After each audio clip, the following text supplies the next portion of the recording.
while they're stuck in traffic.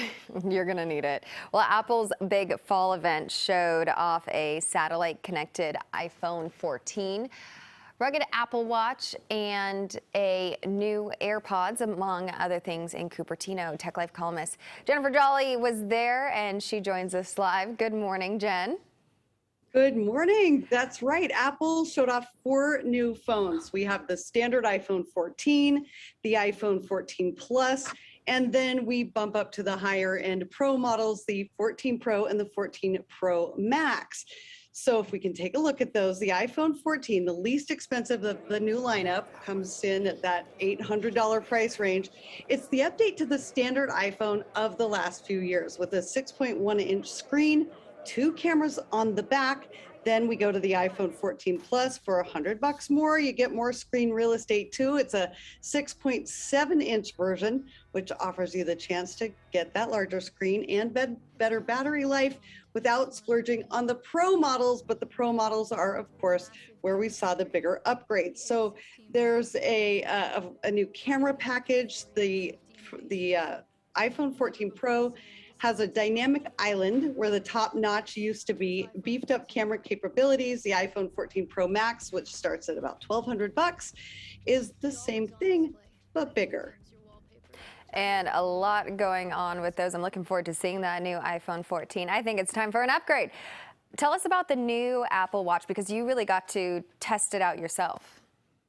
Yeah, that's right. Well, the most interesting of these new Apple Watches is called the Ultra. And this was really made with extreme athletes in mind. So while we were going through the event, Apple kept showing these gorgeous videos that they had put together. So you saw people climbing mountains and running ultra marathons. And it's really Apple's play to come after the Garmin and those other kind of more athletically minded sports watches. So that's very cool. The other upgrades that we saw in terms of both the phones and the watches were that they now have capabilities so that you can ping a satellite if, let's say, you get in a horrible accident off grid. So Apple was really kind of playing to that theme of safety as well.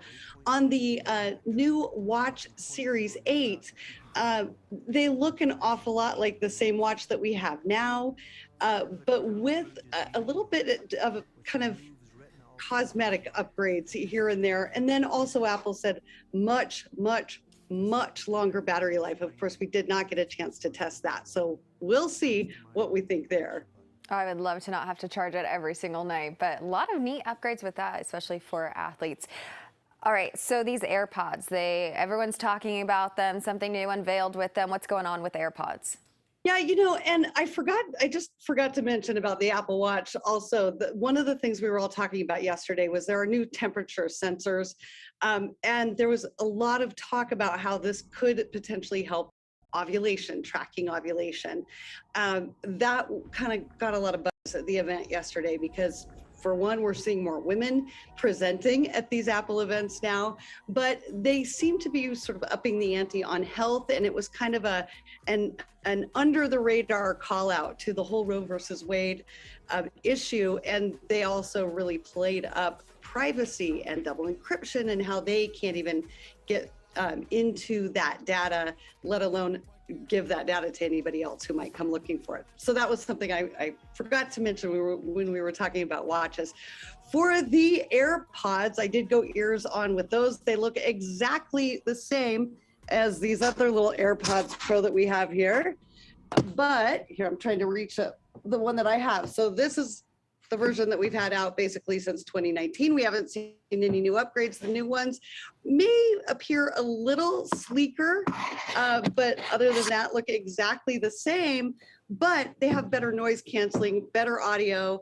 And the biggest change is that on the little case right now, we just have one little place to plug in there. There's sensors and a microphone, and also you can put little emojis, you can get it engraved, but it will, the sensors and microphone will help you find this if you lose it. So all of these, for the most part, go on sale on September 9th, which is, oh my gosh, tomorrow.